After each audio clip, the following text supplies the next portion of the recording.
pertumbuhan dan perkembangan peserta didik. Saya Rizky Fitriani sebagai moderator sekaligus pemakalah pertama, teman saya Zilan Zahila sebagai pemakalah kedua, Haura Nabila sebagai pemakalah ketiga, dan Nurma Warni sebagai pemakalah keempat. Baiklah, langsung ke pembahasan pertama, yaitu mengenai pertumbuhan dan perkembangan. Sebelumnya, apakah ada yang pernah dengar nih, apa sih pertumbuhan, apa sih itu perkembangan? Nah, sebelum kita menelaah lebih jauh mengenai peserta didik, kita harus mengetahui nih, apa nih definisi dari pertumbuhan dan apa sih definisi dari perkembangan.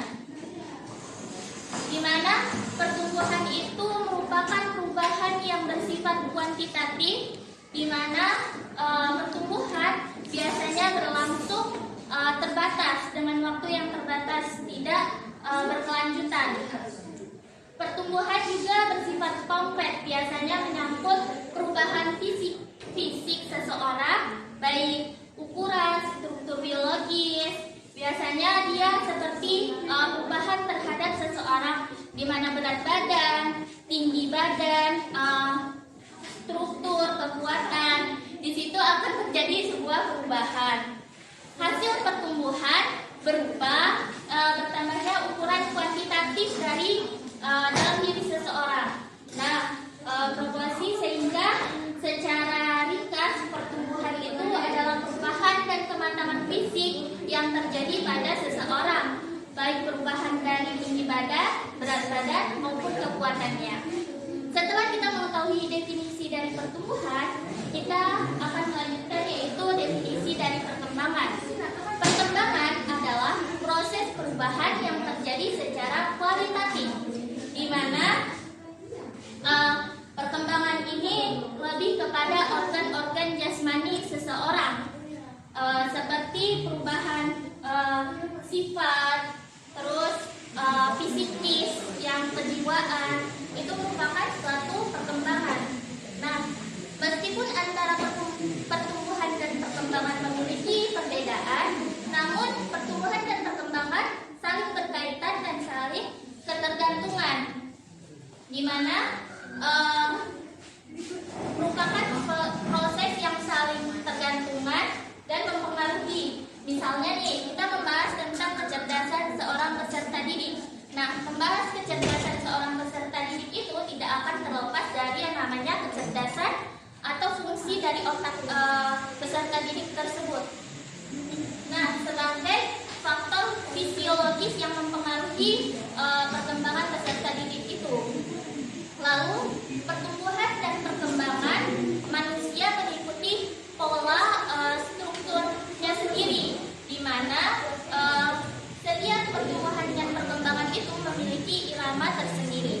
Nah, untuk lebih jelas, setelah kita mengetahui definisi tentang pertumbuhan dan perkembangan, di papan telah saya jelaskan mengenai perbedaan pertumbuhan dan perkembangan. Nah, pertumbuhan merujuk kepada perubahan khusus aspek fisik. Lalu perkembangan merupakan berkaitan dengan organisme sebagai keseluruhannya. Lalu pertumbuhan merujuk kepada perubahan dalam ukuran yang seperti saya jelaskan tadi, yaitu ukuran tinggi badan, berat badan, kekuatan. Lalu perkembangan merujuk pada kematangan struktur dan fungsi organ-organ jasmani seseorang, seperti mentalnya, psikologisnya. Lalu perkembangan merujuk kepada perubahan kuantitatif, sedangkan perkembangan merujuk kepada perubahan kuantitatif dan juga perubahan kualitatif. Lalu pertumbuhan tidak berlangsung seumur hidup, sedangkan perkembangan dia biasanya berlangsung secara terus-menerus dan berkelanjutan.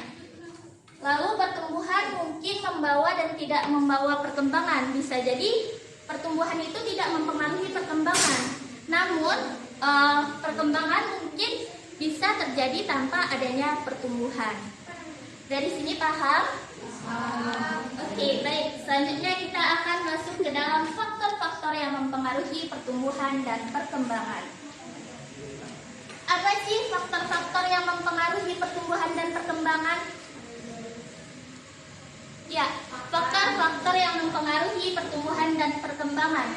Faktor yang mempengaruhi pertumbuhan yaitu faktor genetik atau keturunan. Faktor ini merupakan faktor awal seseorang memiliki yang dibawa seseorang sejak lahir. Faktor ini sangat berpengaruh bagi anak dari bayi hingga dewasa.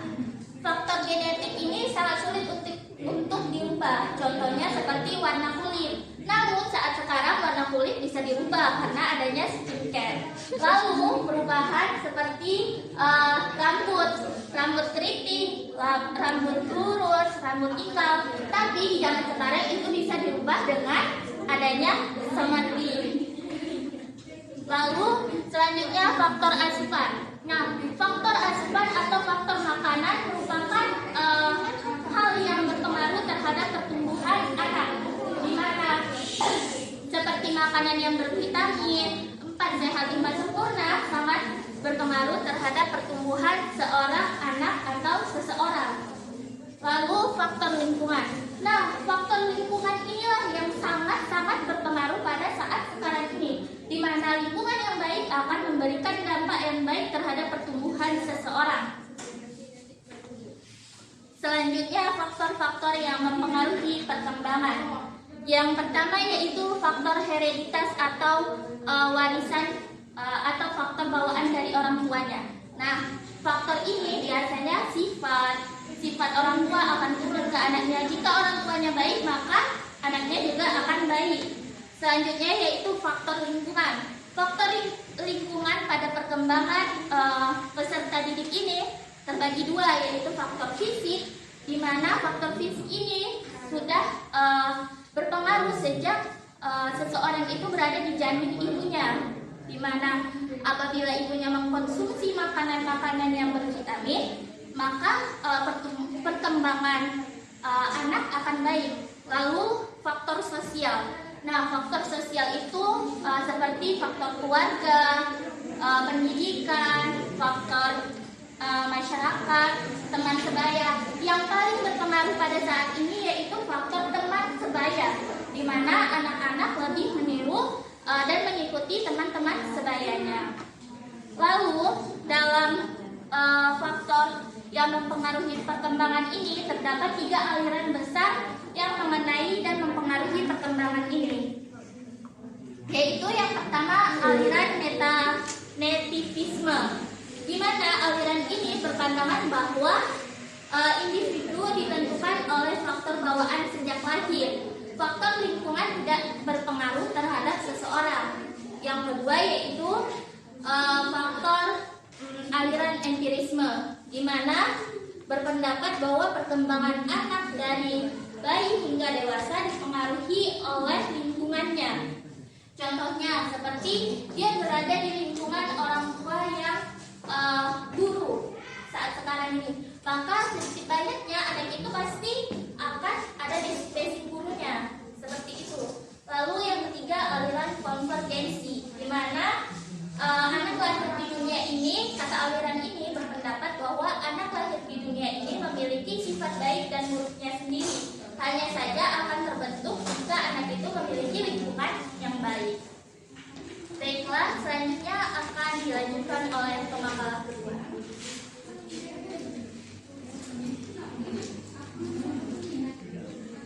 Nah, selanjutnya itu adalah aspek-aspek yang mempengaruhi pertumbuhan. Jadi ada 4 aspek yang mempengaruhi pertumbuhan. Yang pertama itu anak sebagai keseluruhan. Jadi anak sebagai keseluruhan ini tumbuh dari kondisi dan interaksi setiap aspek kepribadian yang dia miliki. Yang kedua itu usia mental anak mempengaruhi pertumbuhan. Hasil penelitian menunjukkan bahwa adanya hubungan yang sangat erat antara usia mental anak, pertumbuhan, serta prestasi belajarnya. Yang ketiga itu tingkah laku mempengaruhi pola pertumbuhan. Yang keempat, penyesuaian kehidupan pribadi atau sosial mencerminkan gerak pertumbuhan. Nah, jadi peristiwa pertumbuhan ini sering dihadapkan dengan tantangan kultural masyarakat, khususnya itu harapan orang tua yang tinggi, guru-guru serta teman-teman sebayanya. Selanjutnya itu hukum-hukum pertumbuhan dan perkembangan. Yang pertama itu hukum-hukum pertumbuhan. Jadi hukum-hukum pertumbuhan itu ada 6. Yang pertama itu pertumbuhan kuantitatif dan kualitatif.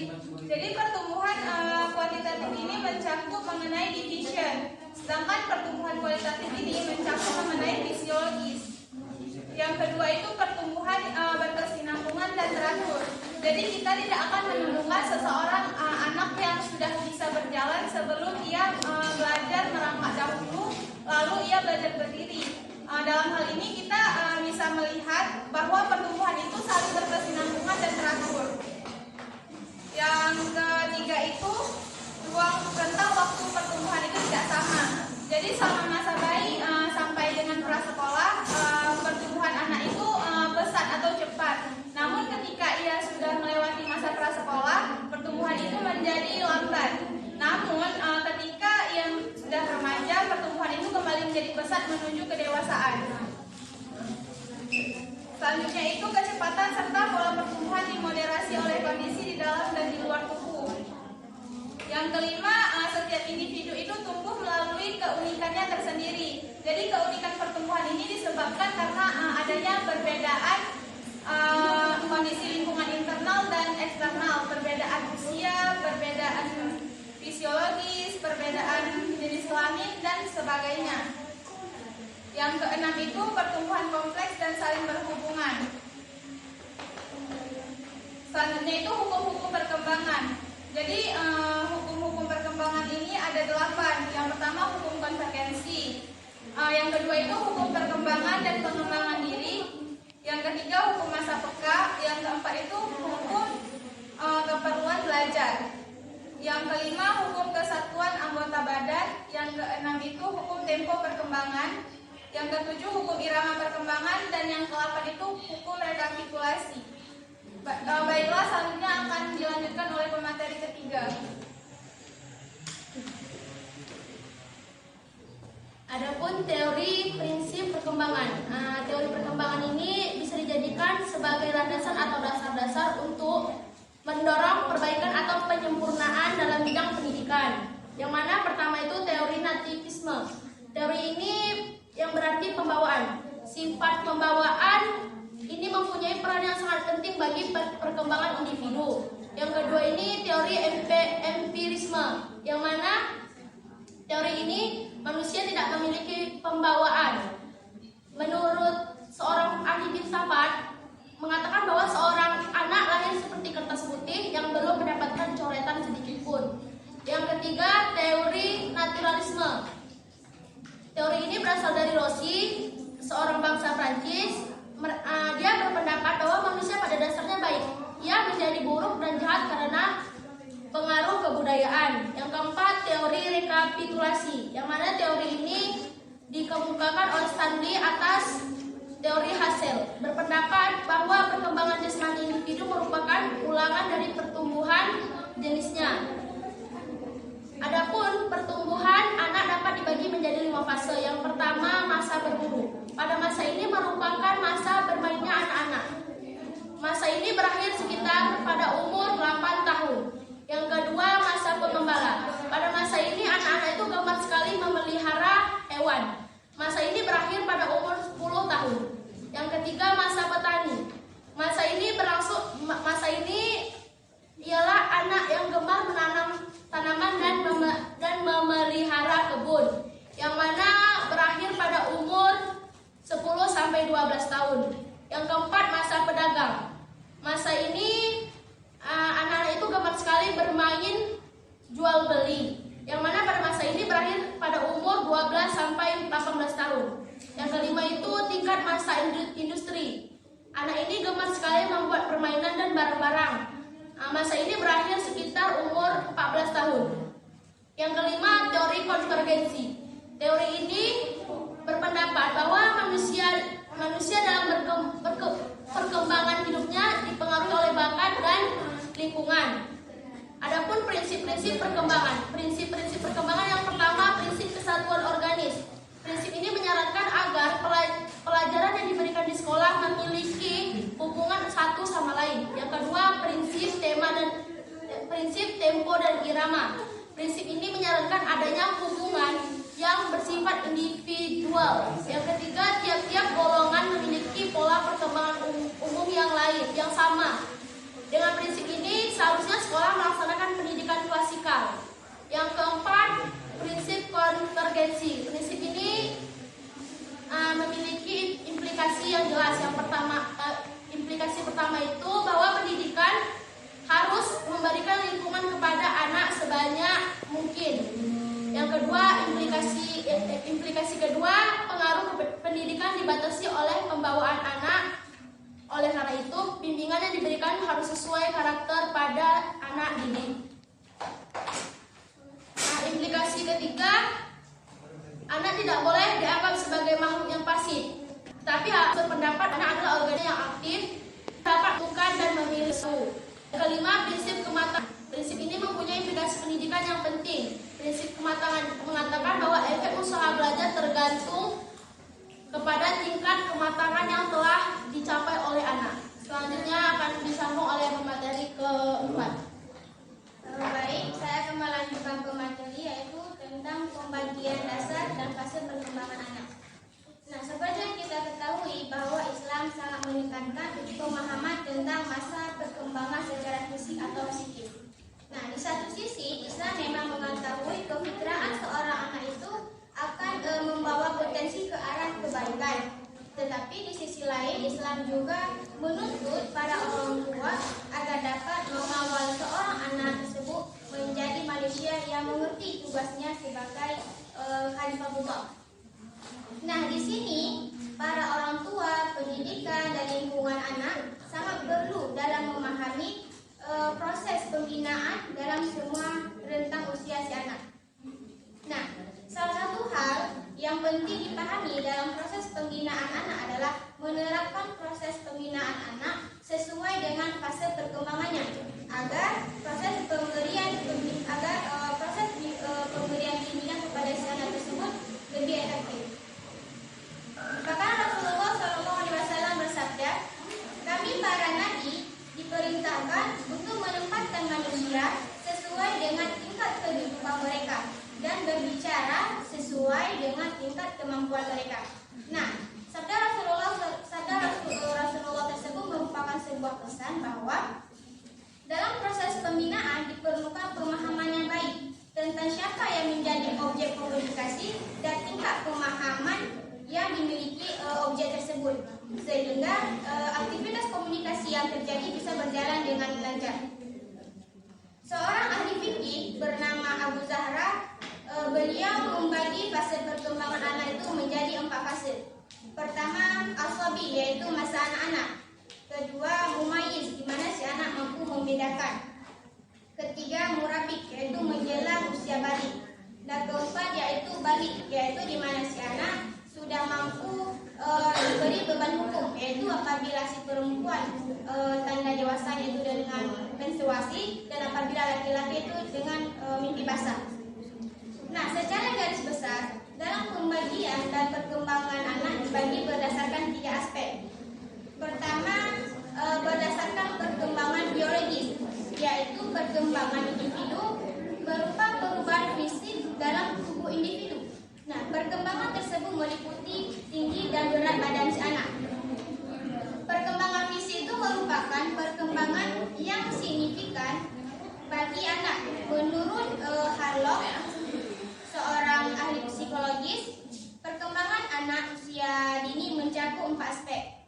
Pertama, sistem saraf, di mana sistem saraf ini yang berkaitan erat dengan perkembangan kecerdasan dan emosi si anak.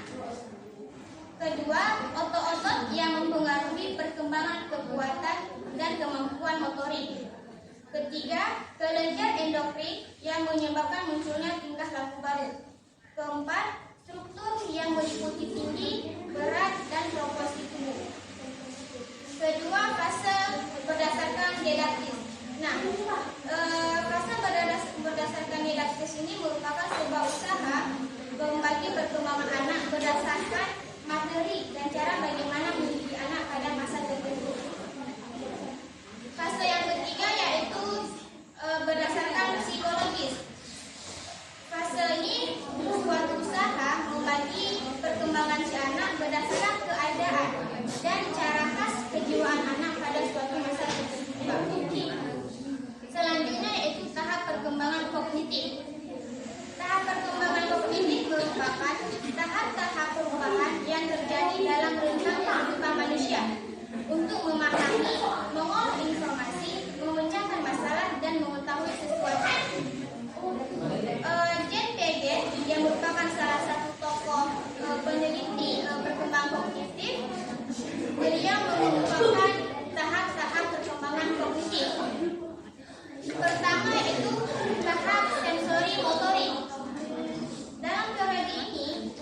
bagi mengembangkan pemahaman tentang dunia melalui koordinasi pengalaman sensori atau melihat mendengar dengan tindakan motorik atau menggapai dan menyentuh.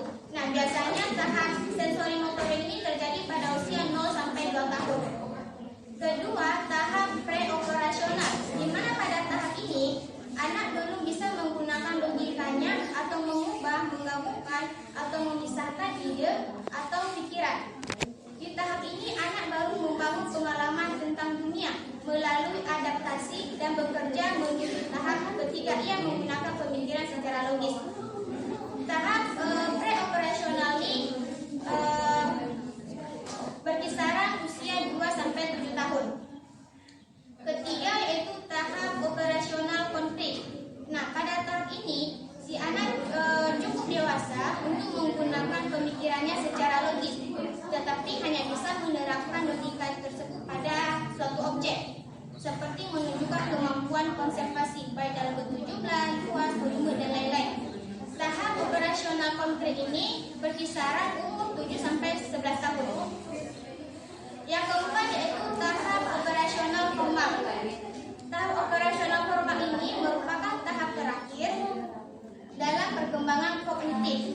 Nah, di mana pada tahap ini anak mulai menemukan solusi bagi masalah yang dia hadapi dan berpikir lebih jernih tentang dunia di sekitarnya. Biasanya anak mulai memikirkan masa depannya itu terjadi pada masa operasional formal. Tahap operasional formal ini berkisaran 12 tahun ke atas.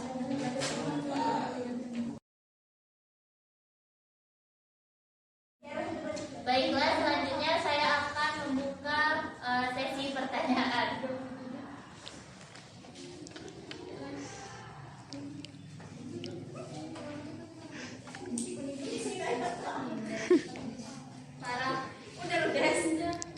Assalamualaikum warahmatullahi wabarakatuh. Waalaikumsalam warahmatullahi wabarakatuh. Saya para Kamita ingin bertanya, sebagai pengajar atau pendidik, bagaimana cara kita menghadapi siswa atau siswi yang kurang percaya diri? Karena seperti yang kita ketahui, percaya diri merupakan aspek paling penting pada diri seseorang. Terima kasih. Selanjutnya Rina. Assalamualaikum warahmatullahi wabarakatuh. Saya Rina Andriani ingin bertanya, dalam pertumbuhan remaja, apakah peran tenaga pendidik berpengaruh besar dalam pertumbuhan dan perkembangan psikologi remaja dalam pendidikan? Terima kasih. Adik. Baiklah, saya Demahisa akan bertanya. Disebutkan di dalam makalah bahwa usia mental anak mempengaruhi pertumbuhan. Jika seorang anak dipaksa harus memiliki usia mental yang matang sebelum waktunya, apa yang akan terjadi dengan mental dan pertumbuhannya? Nah, kita sebagai calon pendidik nantinya, bagaimana tindakan atau yang akan kalian lakukan jika kalian melihat anak didik dengan kondisi mental seperti itu? Baik. Selanjutnya Siska. Coba jelaskan faktor apa saja yang mendukung dan menghambat perkembangan motorik pada suatu anak.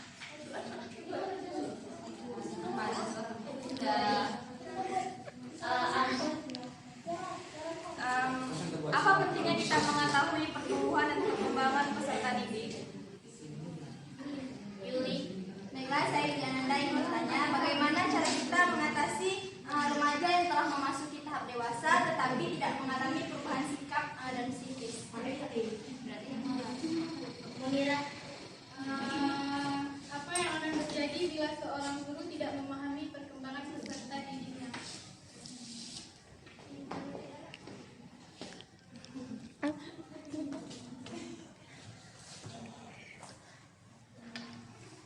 Selanjutnya Desi, jelaskan manfaat mempelajari perkembangan peserta didik dan faktor apa saja yang mempengaruhinya. Baik, terima kasih. Baiklah, saya akan menjawab pertanyaan dari Desi Yunita, di mana pertanyaannya jelaskan manfaat mempelajari perkembangan peserta didik dan faktor apa saja yang mempengaruhinya. Nah, manfaat mempelajari perkembangan peserta didik yang pertama yaitu mengetahui cara menyikapi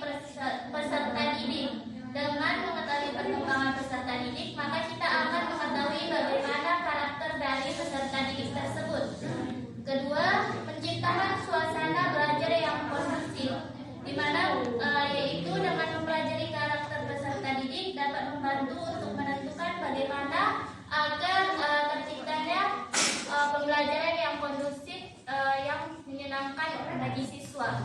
Lalu yang ketiga, meningkatkan interaksi positif dengan peserta didik, di mana dengan memahami perkembangan dan pemahaman apa saja yang dapat dipahami oleh peserta didik, maka guru akan mengetahui bagaimana cara memberikan interaksi yang baik terhadap murid agar murid mampu memahami materi dan mengeluarkan pendapatnya.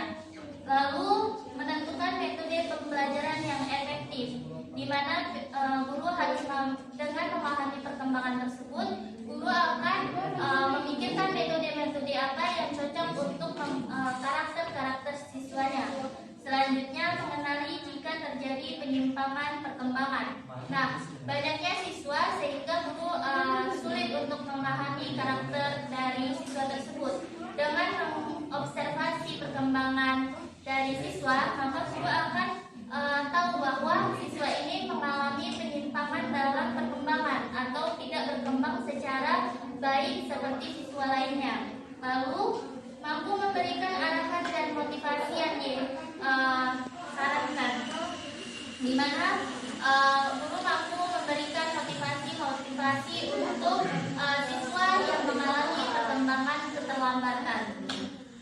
Lalu yang terakhir, memiliki ekspektasi pasti dari peserta didik. Oke, selanjutnya faktor internal. Faktor apa saja yang mempengaruhi perkembangan peserta didik? Yang pertama, faktor internal, yaitu faktor keturunan seperti yang sudah saya jelaskan tadi. Lalu kecerdasan, bakat khusus, dan kepribadian dari seorang siswa. Selanjutnya faktor eksternal, yaitu faktor kesehatan dan nutrisi, peran keluarga dan lingkungan sosial. Baiklah, selanjutnya saya akan menjawab pertanyaan dari Siska, di mana pertanyaannya, jelaskan faktor apa saja yang mendukung dan menghambat perkembangan motorik pada anak dalam psikologi. Satu, yang pertama, perkembangan usia. Usia mempengaruhi individu untuk melakukan suatu aktivitas. Karena dengan pertambahan usia berarti menunjukkan tercapainya kematangan organ-organ jasmani maupun fisik. Kemudian ditopang pula oleh berfungsinya sistem syaraf, pusat yang mengkoordinasikan tubuh-tubuh dari siswa tersebut. Lalu yang kedua yaitu tercapainya kematangan organ-organ fisiologis. Kematangan organ fisik ditandai dengan tercapainya jaringan otot yang makin kompleks, kuat, dan bekerja secara teratur. Yang keempat yaitu kontrol tangan. Dan di mana kontrol tangan ini sangat berpengaruh bagi siswa tersebut dalam pengaruh perkembangan dan pertumbuhannya. Lalu yang kelima yaitu kontrol kaki, di mana seperti kontrol kaki ini seperti di mana dia akan menempatkan dirinya dalam lingkungan. Yang keenam yaitu lokomasi. Sekian. Baiklah, saya akan menjawab pertanyaan dari para Pamita.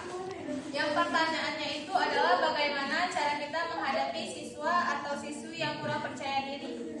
Jadi cara kita menghadapi siswa-siswi yang kurang percaya diri itu adalah dengan tidak membeda-bedakan dirinya dengan siswa yang lain. Karena semakin kita membeda-bedakan diri siswa yang satu dengan siswa yang lain, itu akan membuat dia semakin tidak percaya diri dan tidak yakin dengan kemampuannya sendiri. Yang kedua itu dengan kita terus membimbing murid tersebut untuk selalu mengeksplor dirinya. Selanjutnya saya akan menjawab pertanyaan dari Rina Andriani. Yang pertanyaannya itu adalah dalam pertumbuhan remaja, apakah peran tenaga pendidik berpengaruh besar dalam pertumbuhan dan perkembangan psikologis remaja dalam pendidikan? Jadi dalam pertumbuhan dan perkembangan remaja itu peran tenaga pendidik atau guru itu sangat besar. Karena anak itu lebih banyak menghabiskan waktunya di sekolah dibandingkan di rumah. Anak itu lebih banyak berinteraksi dengan gurunya karena gurunya itu bisa dikatakan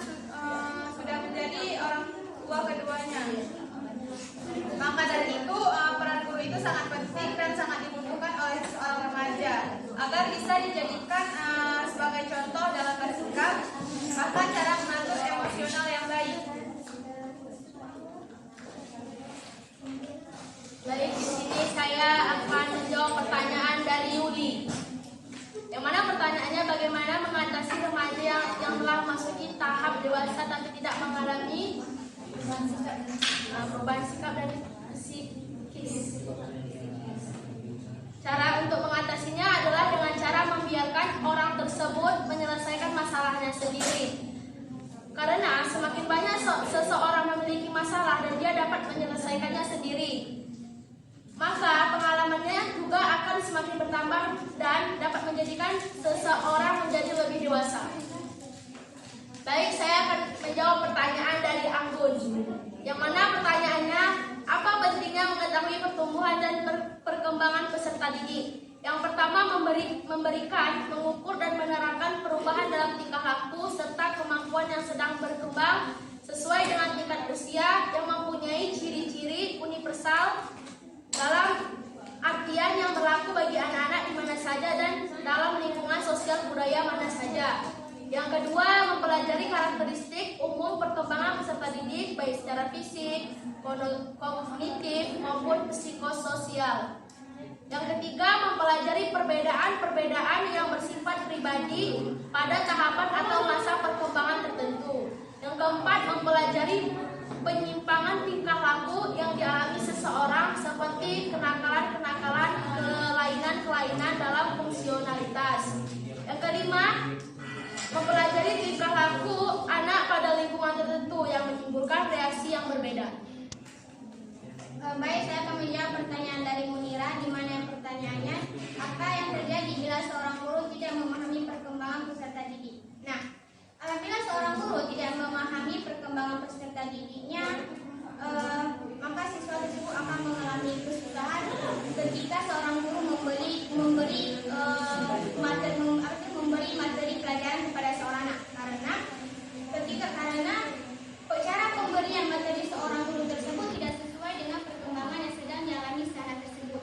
Maka akibat dari situ, apabila seorang guru tersebut memberikan evaluasi ataupun soal-soal, maka seorang anak tersebut bisa mengalami kegagalan ataupun tidak bisa menyelesaikan tugasnya tersebut. Kenapa? Karena dia tidak memahami materi apa yang telah dijelaskan guru tersebut. Saya akan menjawab pertanyaan dari CAD, di mana pertanyaannya, apa yang terjadi bila seorang anak dipaksa harus memiliki usia mental yang matang sebelum waktunya? Nah, mengharuskan seorang anak memiliki mental yang matang sebelum waktunya itu merupakan bagian dari cara mendidik yang tidak tepat. Karena anak yang dipaksa dewasa sebelum waktunya itu bisa memiliki rasa trauma ataupun tekanan tersendiri karena bertindak. Bahkan ketika dewasa, si anak akan suka mengatur karena dari semenjak kecil si anak terbiasa mengambil keputusannya sendiri. Bahkan tidak menutup kemungkinan anak yang dituntut dewasa sebelum waktunya itu ketika dia dewasa malah berbalik arah, malah dia ingin menjadi kekanak-kanakan. Kenapa? Karena dia sudah bosan dengan sikap dewasa yang tersebut. Dia sudah bosan dengan beban-beban yang selama ini dia pikul. Jadi dia ingin kembali seperti anak-anak, walaupun sebenarnya usianya itu sudah tidak sesuai lagi. Dan kondisi ini disebut dengan sebutan regresi, yaitu berbalik lagi ke seperti semula. Nah, ada beberapa ciri seorang anak dipaksa dewasa sebelum waktunya. Pertama, ketika diberi nasihat, si anak cenderung tidak mendengarkan, bahkan bisa menjawab nasihat dari orang tua tersebut dengan omongan yang kasar. Hal itu terjadi karena si anak merasa bahwa dia sudah sanggup dengan sesuatu beban tersebut. Kedua, tumbuh dan merasa harus bertanggung jawab akan semua hal. Seterusnya, tidak mudah percaya kepada orang lain dan merasa hidup terasa sulit. Nah, apa yang harus dilakukan seorang guru apabila melihat peserta didiknya mengalami kondisi seperti itu? Nah, apabila seorang guru mengetahui bahwa muridnya atau peserta didiknya mengalami kondisi seperti itu, maka peran guru di